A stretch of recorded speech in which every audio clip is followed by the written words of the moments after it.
It's time for Losses Above Replacement, the best baseball podcast to grace your ears, with your hosts, Alex. Plus, I have so many questions. Also, where's my car? Splash. Strive to love something as much as my grandmother loves buying new crock pots.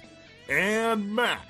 If you've ever been to Boston, you know that they have amazing ice cream. Coming to you from coast to coast, it's L.A.R. Hello, friends! Welcome back to another edition of Losses Above Replacement, the best baseball podcast to grace your ears. I am today's host, Alex Clark, joined by our very own uncomfortable elbows, Ian Ryan Splash Potts and Mathias Altman Kurosaki. My main men, how are we doing on this Thursday evening? I'm doing all right, I'd say. I went to the Mets game last night, and David Peterson threw a shutout. So that was pretty cool. You don't see a lot of complete games these days, but we had a couple this week. I happened to be at the last time a Mets pitcher threw a shutout before yesterday too. And also it turns out that was the first shutout by a Mets lefty since 2019, Steven Matz, a game I also happened to be at. So yeah, it was a fun time at the Yard. I'm 6-0 at the Yard this year, so I'm having a great time with that. Not having a great time with Kodai Senga getting hurt, but yeah. Yeah, no, that's rough. Mac, I'm going to raise you one. We see complete game shutouts from time to time. How often do you see a complete game allowing 2 runs? Spencer Schwellenbach, probably the first Braves guy to do that in 20 years. I'd believe it. I'll fact check that in a minute. Alex, while you were doing the intro, the Braves lost another 1-run game. They have lost their last 10. They started 9-9 in 1-run games, which is, average. Reasonable. That's what you expect. They've lost the last 10. So you're looking at a team that's like 8 games below 500, depending on the day, has a positive run differential because all of their losses, at least the last month, have been 1-run losses. So they finally got a series win. They went up to Milwaukee, took care of business. Now they're heading home to face Colorado. So got to sweep them. You have Colorado, Miami coming up. You got to take at least 5 out of 6 and get the ball rolling on trying to chase down a wild card spot at this point. Yeah. I mean, we want to talk about chase down a wild card spot or just with how bad levels of play right now. Seattle's right there right now. They are of the last 10, 2-8. And this is a team that was 13 games above 500 a while ago and now is below 500. Excuse me. Actually, yep, they are now below 500, 33-34. Not great. What the hell is my first question. But that's not going to be the topic of conversation today, although it has definitely been a topic of conversation with my therapist. So with all that being said here, we're very excited for the All-Star game here. We did our ballots last week, and then we realized, we forgot something very, very important. We forgot about the pitcher. We have something very, very important, Alex. So I fact-checked it. Spencer Schwellenbach is the first Braves pitcher in 10 years. Williams Perez. Oh my God. And so that was an 8-inning complete game. The first complete game, 9 innings, allowed 2 or more runs. Jair Jurgens, April 26th, 2011. JJ. Then Javier Vasquez had one that he allowed 4 earned runs. That was another 8 9 innings? John Smoltz, 20 years ago, 3 earned runs over 9 innings. Greg Maddux, that was another 8 inning. I hate the 8-inning complete games. Yeah. Yeah. I mean, do you want to go back to the pandemic where we had the 7-inning complete games? 2021, Madison Bumgarner threw a no-hitter at 7-inning no-hitter. Yeah. Phil Niekro had an 11-inning, 8 earned run complete game. Knuckleballers did crazy things, man. Knuckleballers are great, man. Yeah. Okay, so that's it for me. I respect it. No, but what we did forget to talk about were the pitchers here. Now, pitchers don't work. For those of you that know the ballot, pitchers don't work the same. Here, you don't get to vote in pitchers. I mean, I technically guess you could write in on that, but I'm not sure how well that this works. Is Shohei Ohtani erasure? First time in podcast history. First time in the history of podcasts, not just ours ever. You know what? That's actually fair. But they're mostly all coaches' selections here on this. And honestly, I'm okay with it. it really shows that the best pitchers that are doing the best at that time really get in. So it's not as much of a popularity contest here. So what we've decided to do, because it's a little bit more standardized, we decided to take the standard out of it. And instead, we are going to draft players who we think are going to make the All-Star game, pitchers that are going to make the All-Star game. We are each going to make 10 selections here. And in these 10 selections, there are point values. If you name someone that is eventually going to be on the All-Star roster, whether it is as an injury replacement or originally named, you get a point. If you fail to name someone that will make the roster, you get 0 points. But if you name the starter for either AL or NL, here, that's worth 2 points. Here, so it does come down a little bit more to, because again, there are definitely a few people that are the front runners, I would say, for here. But, again, there's a lot of people that could be left off of it, that could maybe make it, but maybe not get in because of team speculation, all that. Splash, just on your head. You had your hand up. Do you have a question? Yes. Speaking of Shohei Ohtani, is he eligible for this? No, he is not. Okay. Just He making might sure. pitch a few innings before the All-Star break, but as designated hitter. Plus, he has not thrown an inning yet. Just making sure. I respect it. No, you're good. You're good. But yeah, so right now we have already randomized our order here. Our order that we have come up with is Splash having the first pick. I get the second pick, and Mac gets the third, and it is a snake draft format here. And one thing too as well to be very clear about, all pitchers are open for this, starters or relievers here. So we're not doing like you have to have 3 relievers or something like that. No. If a pitcher is available at your turn to draft, you can take him. The only caveat to this is that these are pitchers by their primary position. So, like, we could say, Luis Torrens or Kike Hernandez, and they did pitch. Does not necessarily mean that they are a pitcher, though, right? Like, I don't think, if you want to go back way far away, Mitch Moreland does not count for this here, even though he pitched a couple times on it. So, same kind of idea. Do you guys have any questions before we get this started here? Now, we don't have a bet on the line yet for this. We may make one after the show and then post it along with. But it's also very possible that there's a tie, and that's kind of why I wanted to keep the starters one picked in there, because that could be a tiebreaker here. So, with all of that being said, here, Splash has been massaging his beard for the last 30 seconds here, and I think he's now ready to make his first pick. I would like Skeens, Paul. Skeens, Paul. I could definitely type.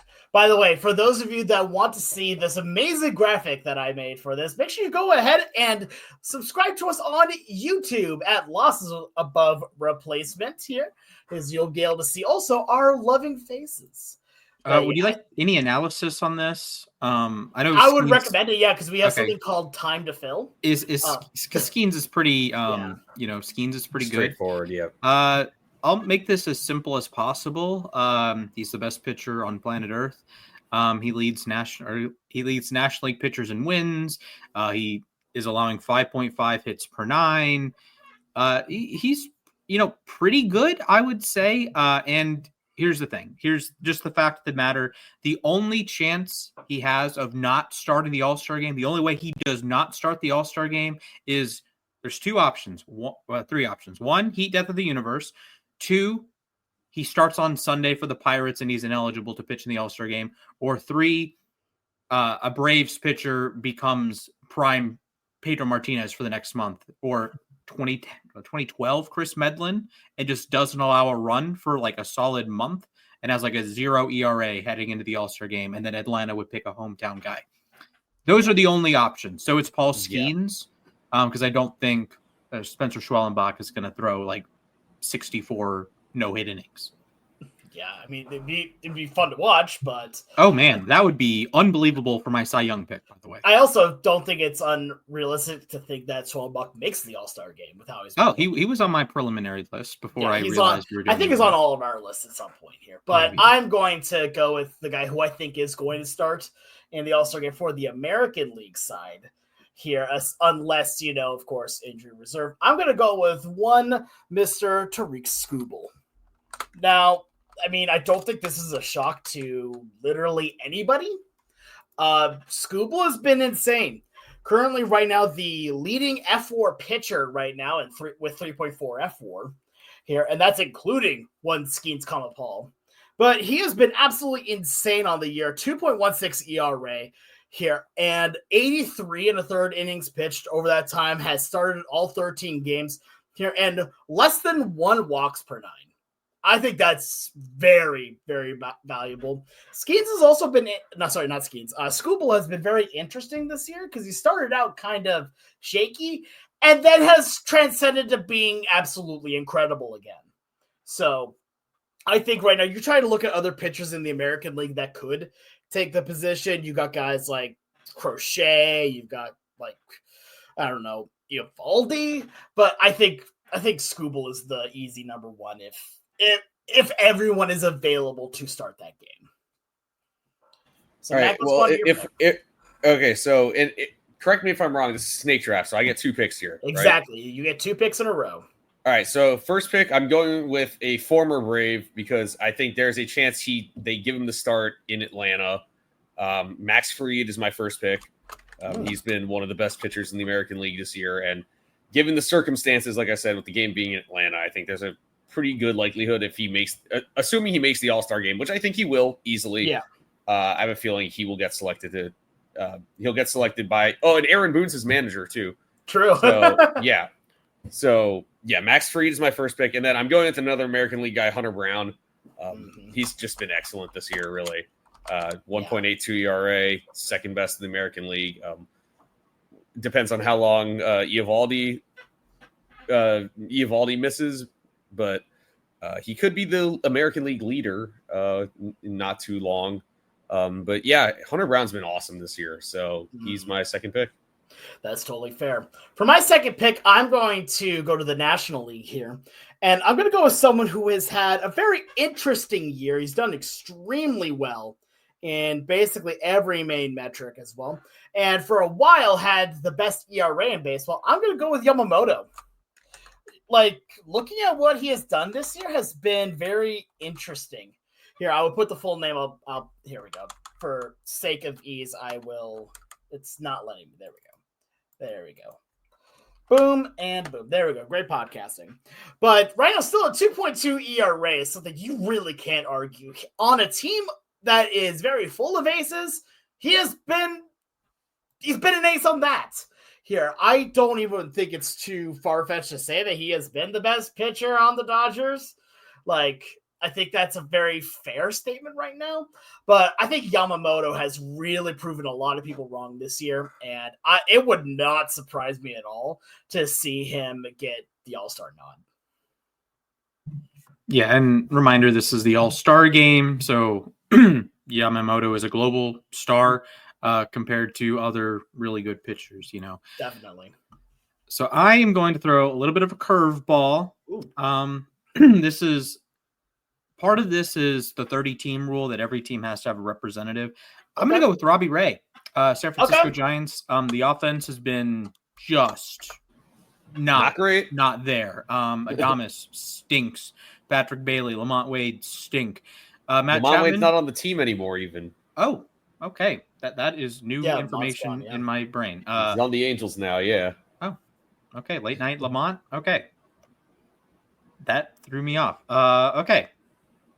Matt Chapman, it's a clogged third base race. You have Manny Machado, who's hitting 318 as of now. Eugenio Suarez is a bunch of homers. Austin Riley would be the hometown pick here. So that's a crowded field. Elliot Ramos, same thing in the outfield. Young-Hoo Lee might be the pick, but Robbie Ray's just been excellent. He's flashed his Cy Young form this season. He's among the National League leaders in wins. He leads with 8. He has in his 14 starts, 81 innings, 92 strikeouts, a whip just over 1, a 150 ERA plus, a FIP under 3, over 10 Ks per 9. He's just been excellent, and it's very reminiscent of his Cy Young season. Maybe a few extra strikeouts, but he's been a little bit better at preventing runs. At least as an ERA basis. ERA plus is a little bit better in 2021, but Robbie Ray is my first selection. And my second selection, boys and girls, ladies and gentlemen, Kris Bubic, Kansas City Royals. Okay. You'd think Mr. Cole Reagans would have been the pick heading into the season. Yeah, Reagans is the lefty. My Cy Young pick. Yeah. Reagans, Bubic, 5-4, 1.92 ERA across 79 innings. He has the lowest home run rate in the American League. He doesn't allow too many hits. He doesn't allow too many walks. He's striking guys out at a decent enough rate, not as high as he was last year out of the bullpen. Reminder, he was a bullpen arm for Kansas City last year. He pitched 4 times for them in the playoffs as a reliever. And he's just come back into the starting rotation and been, excellent. His first few starts, his first time making more than 4 starts in 2022. And that year he had 13 losses and negative Baseball Reference WAR. So Kris Bubic, welcome to the club, boys. Yeah, no, I completely understand that here on this. I think I'm going to also go with a bit of a wild card here, but the more I'm looking at the stats, the less I think that this is a wild card and just a good pick here. And I'm going to go Mackenzie Gore. Looking at what he's done this year has been nothing short of honestly incredible. There we go. Hopefully I can actually spell right. There we go. Capital K. Oh, right. Yeah. Unironically, actually. Unironically, right. But yeah, no, for looking at Gore's numbers here, when I was looking at Fangraphs and all that, and seeing that, especially going based on F4, seeing Mackenzie Gore's name there was like, oh, why is he there? I mean, I know he's been good, but has he been that good? And the answer is, oh, yeah, he has. 2.6 right now, F4 here. And on top of it, right, one of the biggest things that jumped out to me, his K to 9 rate is insane. It is at over 12 right now. Over 12 K per 9, 12.61 here. And even walking wise, yeah, it has not been good, but it has not been the worst either. 2.43 walks per 9. Again, not great, but we're there. And then even 1 home run per 9 as well. The BABIP is, again, that's what's concerning here. The 333 BABIP. But honestly, still, he's been getting results. That's what I care about here. And so for that, I think we have a great kind of comeback level story here for Gore. I'm putting him as an all-star. All right, I'm going to go with another lefty, another strikeout artist. I'm going with Garrett Crochet. Yeah, that was... Crochet has been the best pitcher on a kind of struggling Red Sox rotation. Gets like next to none when it comes to run support. I mean, basically they don't score for him. But his strikeout rate is over 11 Ks per 9, and he's walking fewer than 3 batters per 9. While keeping his ERA at 2.35, he has a 2.5 F4. That's pretty strong for now. And he's proven that he can perform over the course of a bigger workload. I know the White Sox kind of took their foot off the gas pedal with him last year to preserve his arm. So Crochet's gonna be my first pick, and then I'm going to go with, like I said, he got hurt today, but Kodai Senga, I see no reason to keep him out of the All-Star game. Even if he misses a couple weeks, he is a major league leading 1.46 ERA. He's, he does walk batters at times. He does sometimes lose the strike zone, but overall, he's great at working out of trouble. He's a bit more of a complete pitcher than he was his rookie season. Obviously, last year we barely got to see him, but Kodai Senga has been the best pitcher on a pretty strong Mets pitching staff this year. So I think if I were to pick one starter in particular from that rotation, it's Senga. Yeah, I can absolutely see that here. And it is going to be interesting with the fact that he's hurt about whether or not that would hurt his, at least being, selected for it. But I mean, the work depends on how long his IL stint is. Exactly. Yeah. So I'm going to go with my next pick here. And for my next pick, I'm going to go to your guys' division. And I'm going to go to someone that has been absolutely lights out this year. And I think has an off chance to start the All-Star game for the National League. Chris Sale.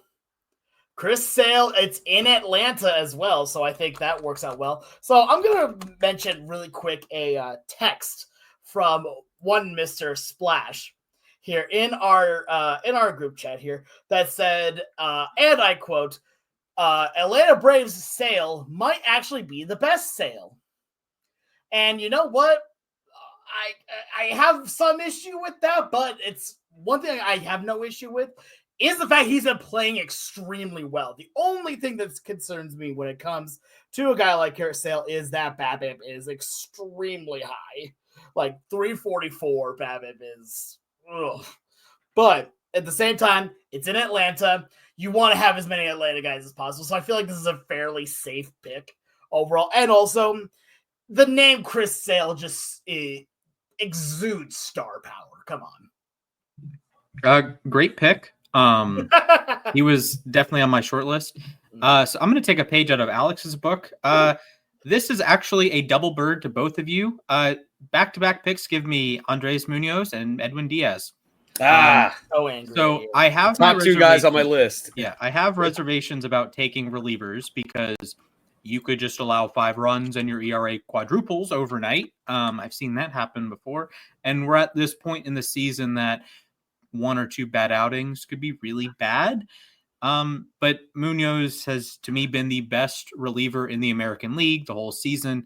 And Diaz is, I don't think, quite at the top of the list. He might not even be the best Mets reliever this season. I'll be interested to see if Mac picks the other one later. But the star power is off the charts. Edwin Diaz coming into Trumpets would be very ironic at Truist Park. I think it'd go great. That'd go amazingly. Hashtag 2022 season. But, you know, both nasty stuff, big time strikeout stuff, and, you know, 2 of the most electric pitchers in baseball. And is it risky to pick relievers this early? Yes. Do I think I picked the best relievers for the job of picking the All-Stars? Yes. Are they necessarily the best in baseball? I don't know. Maybe you guys will pick different relievers later.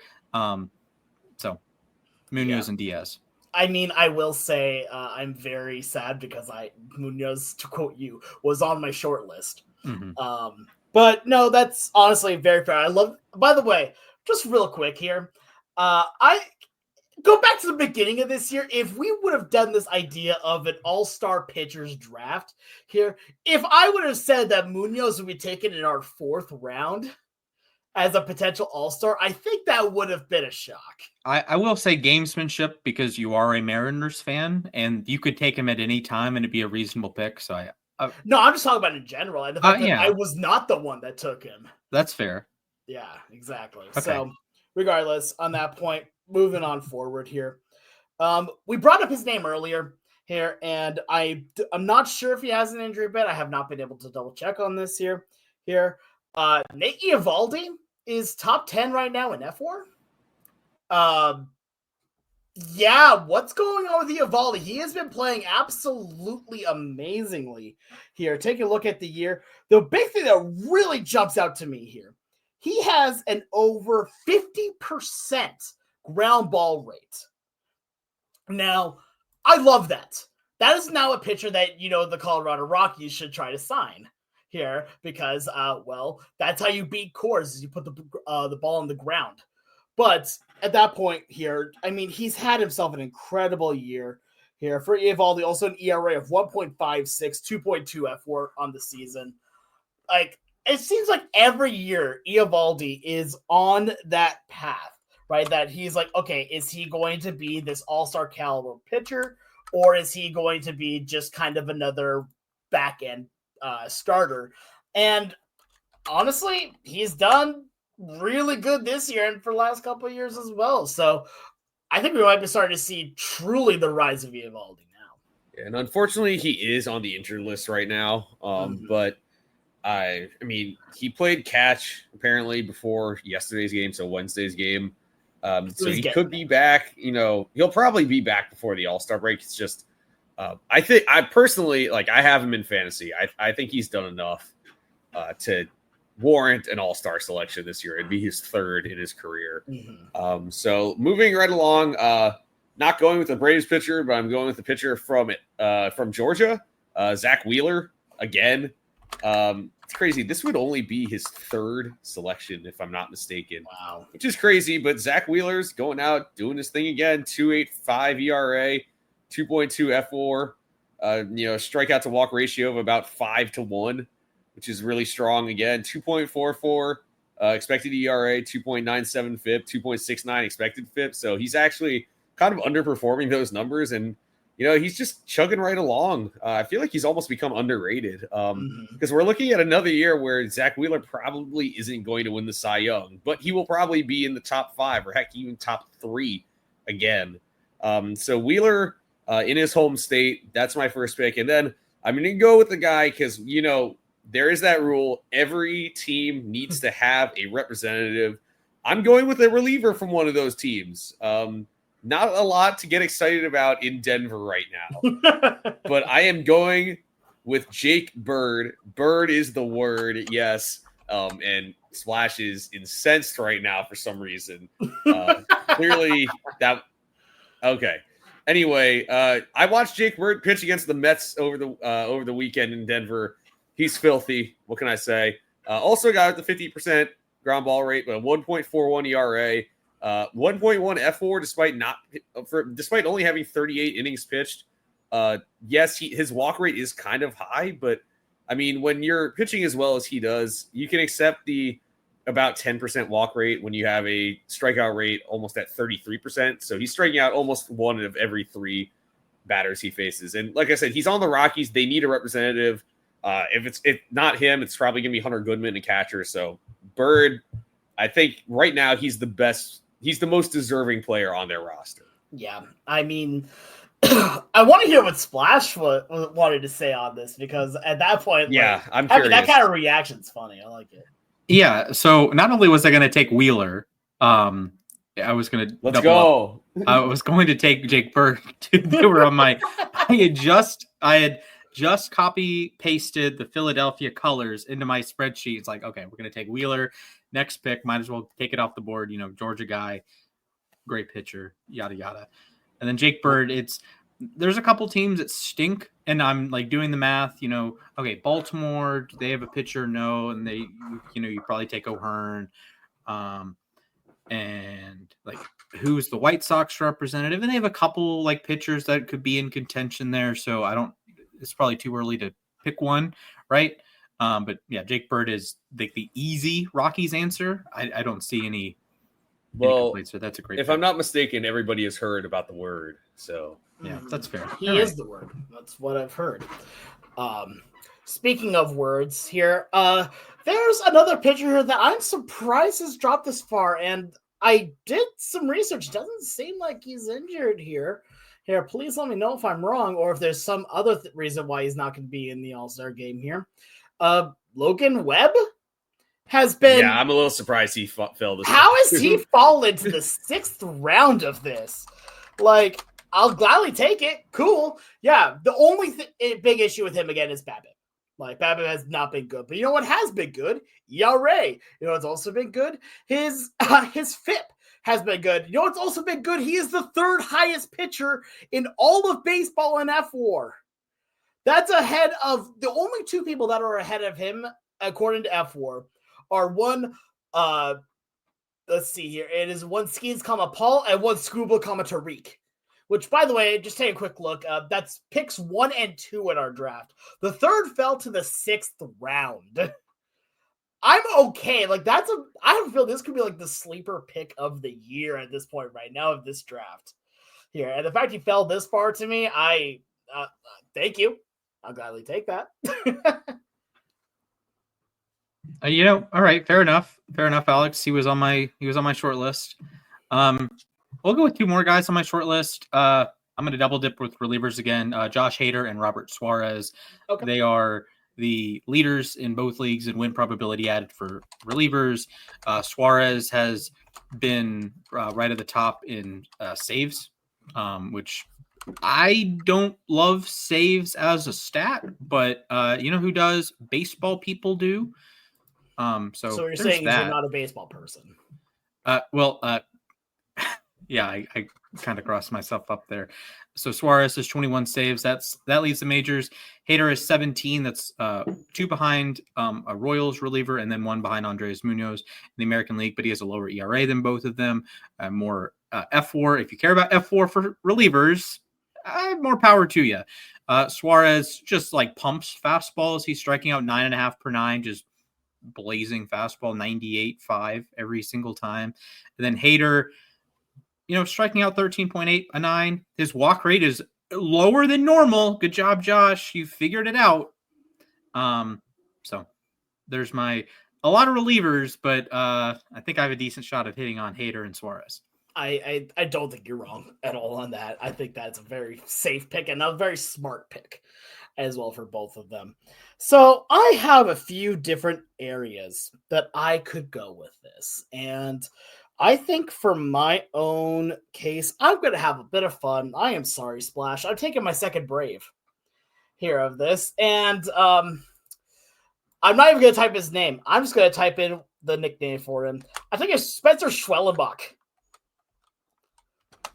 Yeah, I'm not surprised here. Yeah. I mean, Schwellenbach has been great. I mean, I'm going to give you all the credit in the world here, Splash. You were right. Spencer Schwellenbach has been great this year. You take a look. He is 20th right now in pitcher F4 here. And I don't know what else really to say on it. He has been solid. Just a little over 8 strikeouts per 9 here, under 1.5 walks per 9, 1 homer per 9. Like, for a guy that, honestly, I'll be fully true with you, I did not know his name before the start of this season. He has really made the name known. And I got to give him a lot of credit there. And also Atlanta bias of the fact that this is in Atlanta, so more Atlanta people I think will get in. So with that being said, Mac, on to you. All right. I'm shocked this guy's still on the board.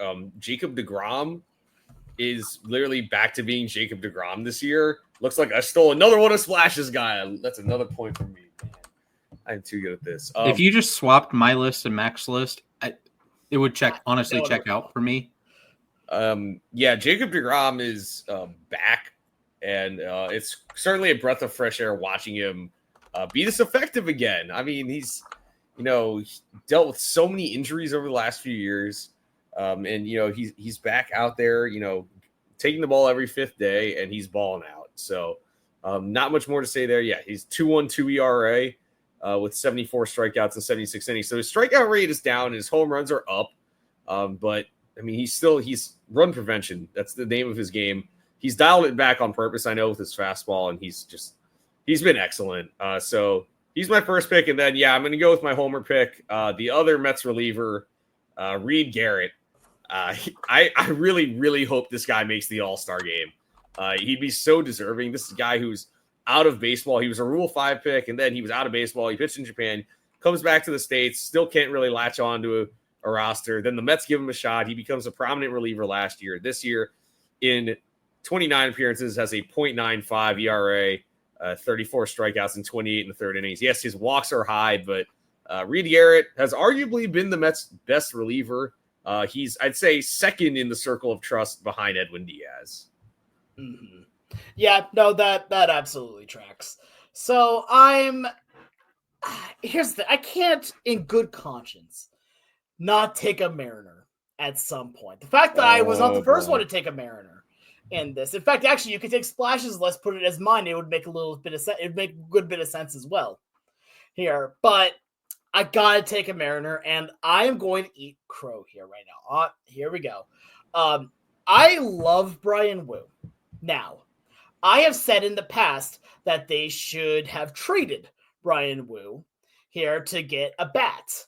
I am going to fully go against that now because Brian Wu has been absolutely incredible, and he continues to absolutely dominate hitting. He has had in his last few outings, right, a little bit of an issue, right? Yet yesterday's game gave up 5 runs, but he only did that at the very end off of a grand slam and then a solo shot. He still held the Diamondbacks, who, by the way, have a pretty darn good offense here, scoreless for a number of innings. And then this is what's interesting. Go back to his last 6 starts. His number of earned runs, 5, 4, 3, 2, 1, 0. 1, that's funny. But 2, Brian Wu has been absolutely incredible this year. An ERA of 3.39. He has already got 1.6 baseball reference WAR on the season, which is solid. And on a team that has honestly been having a little bit of trouble finding its pitching identity, he has been the stalwart. He has been the one that, honestly, every time that he takes the mound, I feel confident that you're going to come away with a win. Not recently, because no one has done that lately. But at the same time, I think Wu gets his first All-Star shot. Imagine saying that before the season, that Brian Wu would be the Mariners starter in the All-Star game. Well, okay, to be fair, Kirby got hurt. Gilbert got hurt. And it's... Okay, by the way, can we all just say real quick, I'm so happy that we have Furious George back. Like, after his last outing. So, again, for those of you who don't know, the first couple outings back did not look good. He looked scared. Then he takes a line drive off of the face. Kid does not go on the injury list at all. And his next game pitches like he's angry at the baseball. And I love it. Furious George, or Angry George Kirby's Dreamland, is back. You know who else is back? You know what else is back? What's in style, in vogue? Lefty sinker ballers. Give me the franchise, baby. Framber Valdez, 3.07 ERA, 2 F4, 59% ground ball rate. You guys know him. You guys don't like him because he's an Astro. He's great. So that's 2 Astros starters for us and 3 total Astros pitchers. And my 9th selection, I would like to take the man who leads the American League in saves, Carlos Estevez. 19 saves. He's come over, figured it out from Philly. Francisco Lindor's son is now pitching well again, so good job for him. 19 saves, a 1.88 ERA, 1 F4. I know the people in baseball who will be making these selections, they love a good save. They love a good closing reliever. Give me Carlos Estevez. Okay. Yep. No, that makes absolute sense here. And I'm going to stay with, starters. Again, this is a very real chance I just dropped 10 starters here on this, but I'm going to go with one that I'm surprised has not been said. And as far as I can tell, he's not hurt, but please tell me again if I'm wrong. Again, I'm doing as much research as I can here. I'm going with Jesus Luzardo. Luzardo has been excellent this year. It's weird. I'm taking a look at the direct stats here from Luzardo, and it really boggles me he's fallen this far here.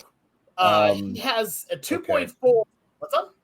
He has been bombed in his last couple outings. Well, so he was great in his last start, but he had a historically bad 2-start stretch before that. Yeah, he allowed 20 earned runs. Okay, but you know what he also has here all that time? He also still has a 2.2 baseball, not baseball, sorry, Fangraphs. Yeah, he's still been good. He had a negative game score.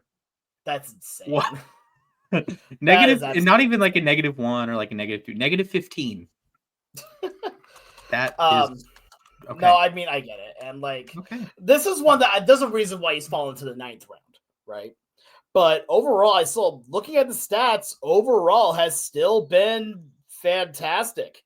The only issue again has been those couple outings. To give kind of an idea at this point, he right now has a full FIP of 2.66 and an xFIP of just 3.08. Now, his current ERA at the moment is 4.23, which is very high. I understand that, especially for taking someone to be an all-star in the all-star pitchers draft. But again, I think those are inflated from a couple historically bad outings. Unlike relievers where one will absolutely kill you, I don't think it matters as much for starters, especially when you see the rest of the body of work has been solid. All right, well, I'm going to take another AL Central reliever here. I can't believe this guy has not made an All-Star game before. Yohan Duran, this year, he only has 10 saves, but he's only had 11 opportunities. 1.15 ERA, 72% ground ball rate. You know how hard that is to accomplish. So he's a 1.15 ERA, 1.99 xERA, 1.87 FIP, 2.42 xFIP. So he hasn't pitched a lot because he hasn't had a lot of opportunities. 31 innings, still 1 F4 even. His strikeouts are kind of down, but he's yet to give up a home run. His strikeouts are up actually. Fangraphs has updated their stats, and Baseball Reference is not. His walk rate is up a little bit, but his strikeout rate is also up a little bit. His opponent's batting average is only 183. So there's a case to say that Yohan Duran has been the best reliever in the American League. And this might be the best version of him. He's still throwing that triple digits fastball. So he's been great. And then with my last pick, this is a very difficult decision because there's still a number of deserving candidates here. And I'm going to be a homer and take another Met here. David Peterson, the man who I saw throw a shutout yesterday. He is having the best year of his career. Meaning this is a guy, he got hip surgery about 18 months ago now. Because he had got sent to the Myers in 23, came back up. He was solid in his, he was solid when he came back up. Last year, though, he was one of the best pitchers in baseball after he came off the IL. And then this year, his ERA is down to 2.49. So he may not blow you away with, a blazing fastball, but he mixes his pitches well. He reminds me a lot of another former Met lefty, Jose Quintana, who was an all-star at one point in his career too. So David Peterson's having the best year of his career, and I think he deserves a spot in the all-star game. Yeah, I completely understand that. And I'm going to continue your trend here of being a homer and taking someone with my 10th pick. And I'm going to go way out of left field for this one. Oh, boy. That was beautiful. Okay, I am going to take a reliever. Vince Velasquez. No, I'm taking a reliever from Seattle, not named Andres Munoz, because you already have him here. A guy that I am not seeing a whole lot of people talk about here. That's one Mr. Gabe Spire. I had a feeling this is who it was going to be. Gabe Spire has been insane this year. I just want to read off some of these stats here for you, right? Check this. On the season so far, he has a ERA of 2.16. Again, remember, as a reliever, an ERA plus of 172, a whip of an even 1, a FIP of an even 2. Over the course of 25 innings pitched, he's only given up 19 hits and 6 earned runs. He has, so far this season, played absolutely incredibly in the reliever role here. And get this, 13.3 strikeouts per 9. 13.3 strikeouts per 9 as a left-handed reliever is nuts. There's a lot of teams that if Gabe Spire's on the team, he's the closer. You want to know why he's not the closer in Seattle? We got someone named Andres Munoz, who is the best closer in baseball. Do not at me. But actually, go ahead and at me. It's fine. I think this could be a great year for him to get an all-star selection. Here, according to it, he has never been to the All-Star game, which, gonna be honest, I'm not too surprised at that either. But he has been a solid player for the Mariners this year, especially in a team that has needed bullpen help. He has been the savior for that. So I'm taking Gabe Spire. Solid pick. So I'll go through some relievers that were on my short list. Randy Rodriguez has been awesome for San Francisco. Ben Casarius has been he blew a save today against the Rockies. Oh, tough scenes. Okay, this is the problem with doing a live podcast. I'd retire if I did that. Yeah, Ben Casarius retired just by getting one player out at this point. Yeah, sure. That's fair. Ben Kasparius has done a little bit of both for the Dodgers. Cade Smith, still pretty good. Not quite as good as last year, but still pretty good. Aroldis Chapman, throwing back the clock. He has a 1.30 ERA, or a 1.59 ERA entering play today. Kyle Finnegan, if the Nats need a rep, I don't think they will with James Wood and Mackenzie Gore. But hey, he's been really good for them. Will Vest, Tommy Kahnle. I think one Tigers reliever is going to make it. I don't know which one. One White Sox reliever is going to make it. I don't know which one. The Brewers need a rep probably. Freddie Peralta, Chad Patrick, one of the relievers, Trevor McGill. Imagine a McGill in the All-Star game. That would be pretty great. But my pick, another lefty, and a former White Sox, former Giant, toes the rubber at Yankee Stadium, Carlos Rodon. Yeah, I had a feeling we're going to hear his name here as well. Yeah, this is another emphasis on the All-Star game. He's a Yankee, a 2.87 ERA, 84 innings pitched this season, a 1.40 ERA plus, leads the majors in hits per nine. His strikeout rate not quite as good as it was his last White Sox year and his year in San Francisco when he was at top 6 in the Cy Young voting, but he's been very, very good. His home run rate has nearly cut in half from his first year in the Pinstripes, and he's just been excellent. A whip under 1, I will happily take that.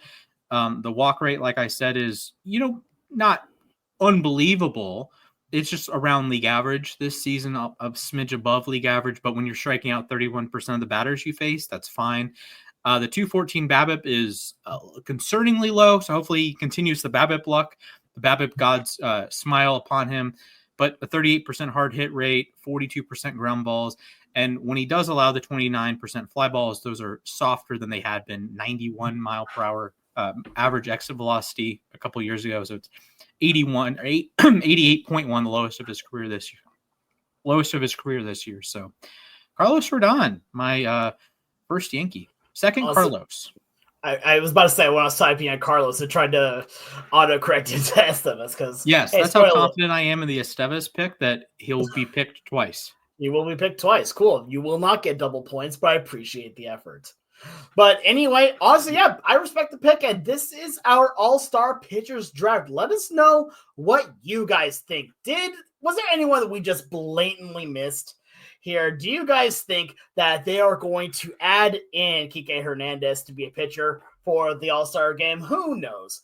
But let us know who you think had the best draft at LAR_baseball here on the Bird app here as well as on Instagram. But with this draft now complete, it is now time for everyone's favorite segment. It is trivia time, hosted by our one and only Splash.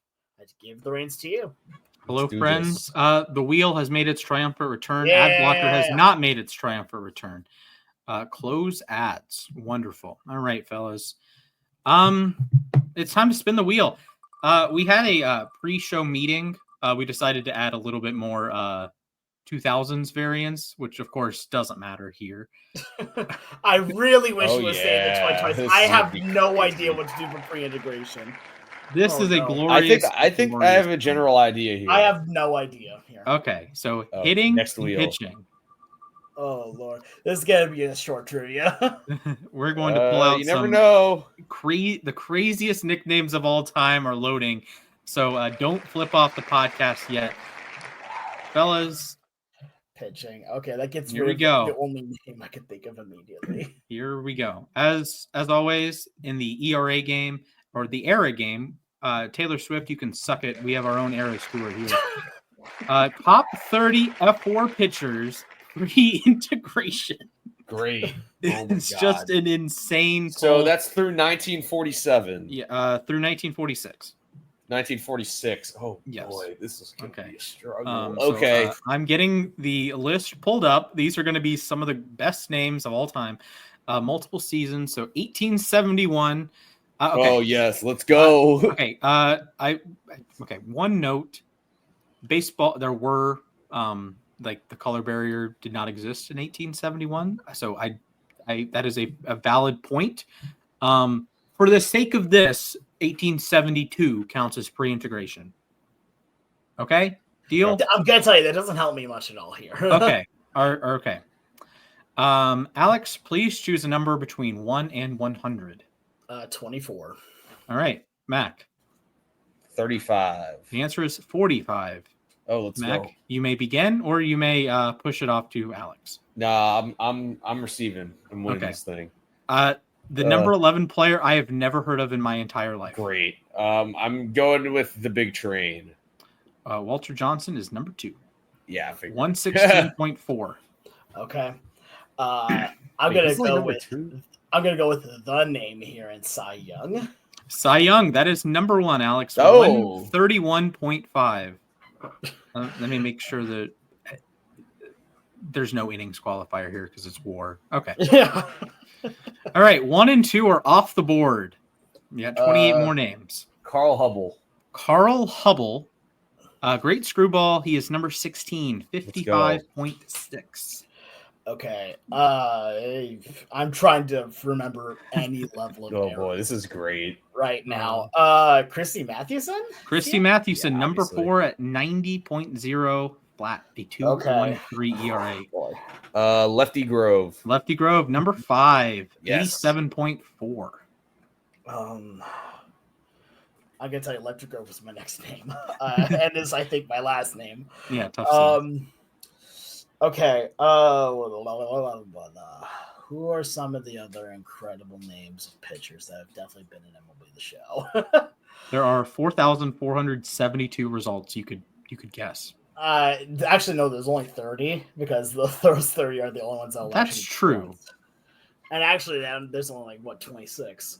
Yeah. From there, let's go with. I don't think he was even of this era, but we'll find out. I guess in Vita Blue. Vita Blue. Oh wait, no, damn it! Okay, please change it because I know that he's afterwards. Okay, please change it, please. Sure, because that is one of the worst answers you could have possibly. No, it's not. It's best answers. All right, go. Yeah. Babe Ruth. Unfortunately, no. Oh, okay. Yeah. No, He started hitting. Didn't pitch long enough. Yeah. Actually, I take that back. The worst answer you could give for a pre-integration quiz is Jackie Robinson.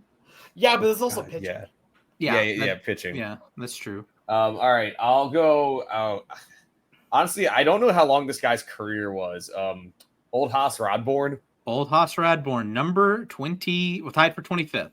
Let's go. 49.3 WAR. He did throw 4,500 innings. Yeah, exactly. What are we doing? All right, Alex. You have 1 strike. Yeah, no, that's totally fine. I've got nothing here.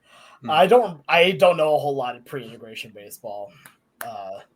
Use your MLB The Show knowledge, man. That doesn't help. Okay. Would it help? Yeah, I think so. There's some pre-integration guys. Come on, Alex. I feel like I'm being gaslit here on this. Need a name, buddy. Joe Wheeler. I don't know. Great. That's actually awesome. That is not correct. Is that a real person? Probably. Maybe not a baseball player. That might be when we do the old MLB player or Civil War veteran game. That might be a valid Great. That's perfect. I love the effort there, though. Right, I mean, Mac. Look, you're gonna win this. I've already said this. Okay. I'm just trying to. The only consolation that I get is that I got number 1. Okay. True. So, number 3 is still available. Number 3 is still available. All right. Yes. Well, I don't think this guy's number 3, but Hal Newhouser. Hal Newhouser, not correct. What? Whoa. No, he is not correct.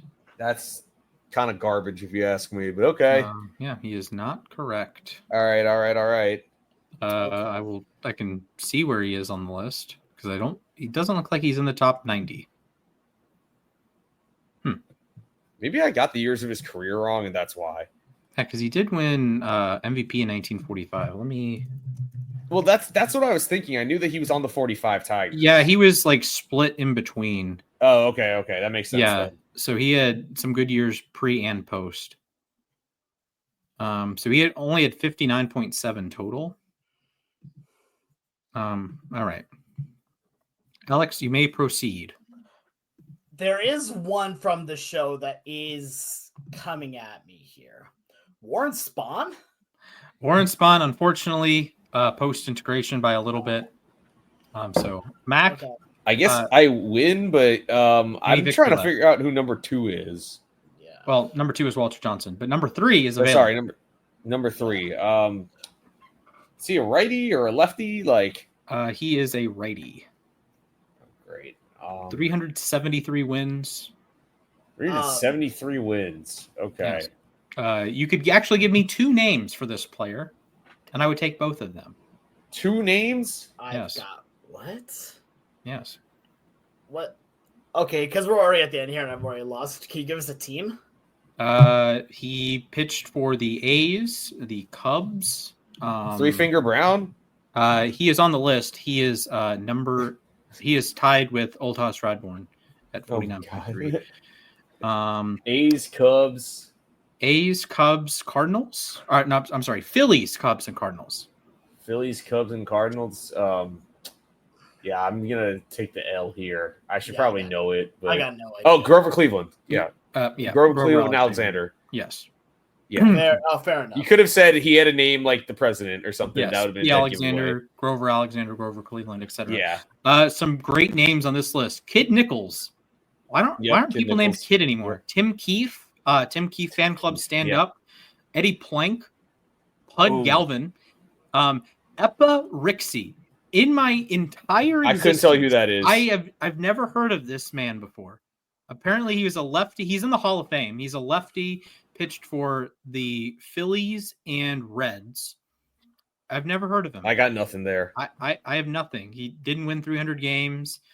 He actually was very Nolan Ryan profile with the wins and losses being very close. I don't know. I've never heard of him, but he's 11th in the F4 leaderboard. Dazzy Vance Refrigeration. Rube Waddell, known for chasing trains. Waddell, yeah.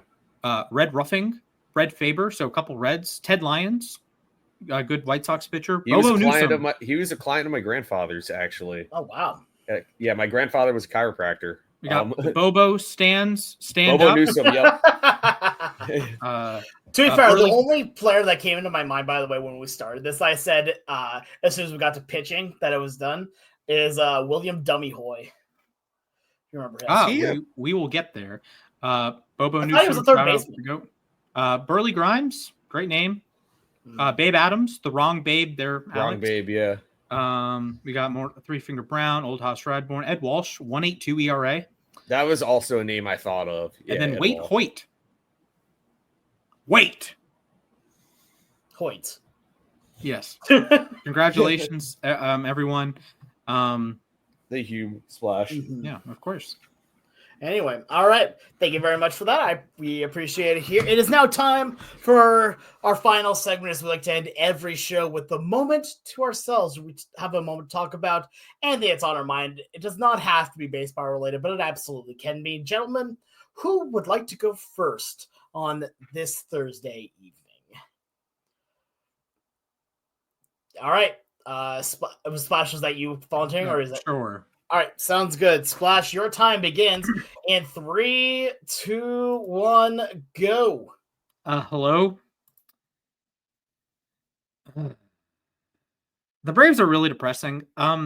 There was at one point in time they were like 4 and 12, 4 and 13 in a stretch, and had a positive run differential. It's really stressful when you just have no confidence in winning close games. And this is going to sound like insane copium. I'm aware. That's kind of the point here. But the 2025 Braves give me very much like 2020 Mets vibes or the inverted Vikings vibes in recent years, that it's a pretty good maybe not a good team. It's a perfectly fine team. Like, the batting has been average, 97 OPS plus, and the pitching has been pretty good, a 110 ERA plus. The problem has been in really key spots. They have pooped their pants, if one might say that. It feels like no one can get hits and runners with runners in scoring position. A lot of solo home runs, a lot of men left on base. And then Raisel Iglesias, who has entered the season the last 2 years for me as a top 5 reliever, has blown quite a few saves. He has been removed from the closer role. The Braves haven't had a save situation in a couple days. It looked like Dylan Lee would have gotten up had Schwellenbach gotten into trouble yesterday. And it just stinks because the pitching has been really good. Everyone besides Raisel Iglesias has been really good. Anyone with more than 5 innings of work, excluding Strider, because starters have a different workload. But the starters have been pretty solid. Even Elder and Holmes, they have just near a tick over 4, which is perfectly fine for your, in theory, 4th and 5th starter. Sale and Schwellenbach were both picked in the All-Star pitchers draft earlier. Dylan Lee has been great. Aniel De Los Santos has been pretty good. Daysbel Hernandez, who's on the IL now, has been pretty good. Pierce Johnson's been fine. He blew 2 games in San Francisco, which sucks. So there's that. But Raisel Iglesias, 5 losses, a -1 WAR, a 6.48 ERA. His streak of an ERA under 4 or ERA under 3 even. That is entirely in jeopardy, which is unfortunate. But it just stinks because Aaron Bummer's been fine. He has a 3 ERA. And just, I don't know, man. It's a bummer. The bad loss to the Diamondbacks, Scott Blewett got DFA'd. I watched him pitch for Baltimore the other day, and it's unfortunate because it's a good team and you have talented players, and it's really easy to like the guys. It's easy to like Ozzie and like Ronald and like Michael Harris and Austin Riley, Drake Baldwin, and I know there's the big bear in the room, if you will. So I'll give that a pass. So if you don't like the Braves for that reason, I'll give you a pass for that one. I understand. But Ronald has been unbelievable since coming back. He has a 200 OPS plus. Ozuna has been Ozuna. Olsen is hitting for a lot more power of late. 15 doubles, 14 home runs. Austin Riley could be like a sneaky all-star pick, given that it's in Atlanta. But it's just, I don't know. They've been really good defensively for once. Olsen, Harris, Allen are all have been Gold Glove level players this season. Just it kind of stinks when you're watching an average baseball team lose, and they're 9 games below 500 as of recording. And I don't even think they're a bad team. They're probably a 500 team, with obviously the upside to be really, really good. But it's just been a weird shape of the season. Yeah, I mean, I get it. My Mariners are in a horrible state as well right now. So, and it's just been depressing to watch at that point. All right. If you're all right, Mac, I'd like to go next. Go ahead. All right. Sounds good. Can someone please count me down? Yeah, 1 second. Let's pull up my stopwatch. All right. Your time starts in 3, 2, 1. I'm going to split mine into 2 shorter ones.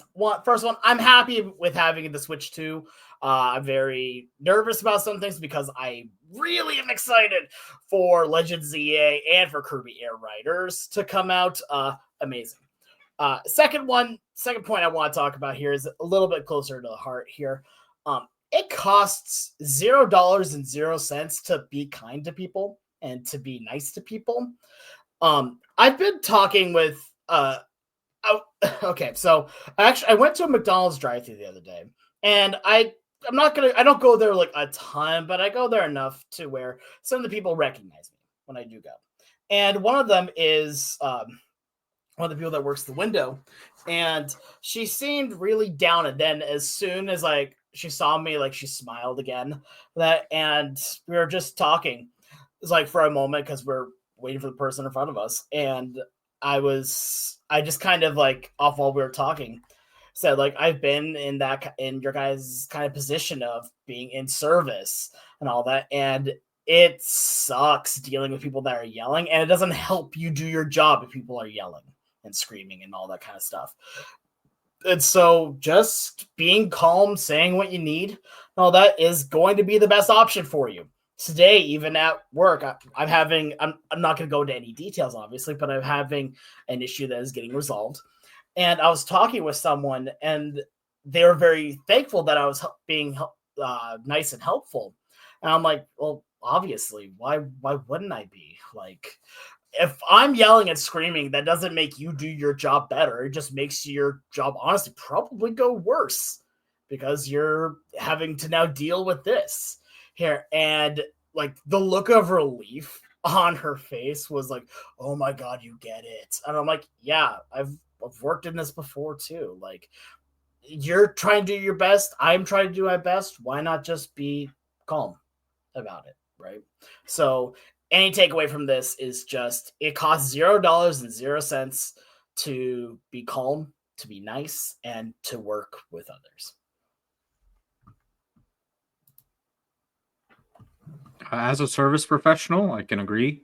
People are just doing their job, and you don't need to dunk on them. Yeah. All right. Mac, you ready to go? Yeah, sure. All right, your time begins in 3, 2, 1, go. Yeah, I just want to shout out the Mets for Mets fans. I mean, for filling the ballpark this year. Steve Cohen said after last season he was not happy with attendance numbers, and I went last night. And for those of you who don't know, school is in session until the end of June in New York. And last night, so Wednesday, school is still in session against the Nationals. And no disrespect to the Nationals, they're not the biggest rival for the Mets. They got almost 41,000 fans last night, and just under 40,000 today, which was a day game, by the way. So I'm glad that the fans finally believe, which is crazy. I went to a lot of empty ball games when I was younger. A lackluster roster that didn't win a lot of games. And last year, for the first half of the season, the attendance numbers were not good. But it's really a breath of fresh air to see Citi Field packed. It really reminds me of the Shea days, and really an exciting time to be going to games. And looking forward to the rest of the year. And I'm sure it's going to be a packed house all summer. And I'm still trying to go to see David Wright's number retired. As someone who has been a Mariner fan forever, I'm used to seeing games where the attendance digits was closer to 3 digits than 5, and that is, like, honestly, it's depressing to see a field that empty, to see a stadium that empty. And when Seattle was in the big playoff hunt against the Angels back in 2021, they ended up not making the playoffs. But I was there for 2 of the 3 last games, and seeing how full it was, I don't remember feeling as joyous as of that, because I was like, wow, there's actually people here. It isn't just, we're not here out of depression. We are here out of wanting to see something special. And it can be tough, like you said, during school to have those huge attendance numbers. I know the Braves have talked to Major League Baseball and said, hey, we don't want home games in April and May. Push them back into the summer, please. Because like April 21st, when the Rockies are coming to town, that's not going to be a huge draw if it's like a Monday, Tuesday, Wednesday, and the Wednesday's like a 1:35 p.m. game. Or earlier. Yeah. Oh, there was a noon game when I was home. It's like, what? A noon Thursday game. Who thought of that one? I went to a noon game a couple years ago. Yeah, it's like school is in session still. Like it's before Memorial Day. Why do you have a game at noon on a Thursday? But regardless, I went to the Orioles game the other day, and like the entire upper row of seating was just pretty empty. And there were a lot of Orioles fans, but there were even more Tiger fans there. And it's like, okay. It's just a different. Of course, I'm not a fan of either team. I did get this sick hat though, so it's just like, okay, I enjoyed being there. Great food options at Oriole Park at Camden Yards, by the way. But yeah, definitely, good to be in a full ballpark and have 90% home crowd. I think that's the best ballpark. Yeah, I would say. I mean, I couldn't go to a lot of games when I was younger because of school and because of swimming. Like those two things took up so much of my time. That's why when I moved home from grad school a couple years ago, I legit, wow, it looks like some siren going by me. But anyway, I legit didn't miss a homestand after I moved home in the summer of 2022. I keep saying it's all the games that I go to now is sort of making up for all the games I couldn't go to when I was younger, even through college. Mm-hmm. I completely get that. And for me, like, I wanted to go to as many games as I could, but also money was tight growing up. So that's the other thing. Yeah, you it's not like you have like an unlimited amount. Yeah, You know, and you incur travel costs too. Like yeah, growing exactly. up, we're like 45 minutes to an hour away from the ballpark. That's like if they're out of town, right? If that's just what the GPS says to gaslight us into taking a 2.5 hour drive to, at the time, Turner Field, and then SunTrust Park. Because I think they switched to Truist after I went to college.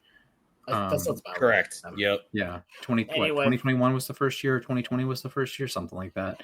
But yeah, that it can be tough. And now in living in the near the DC metro area, I can hop on the metro and go to a Nationals game, but the Nationals are obviously not my team.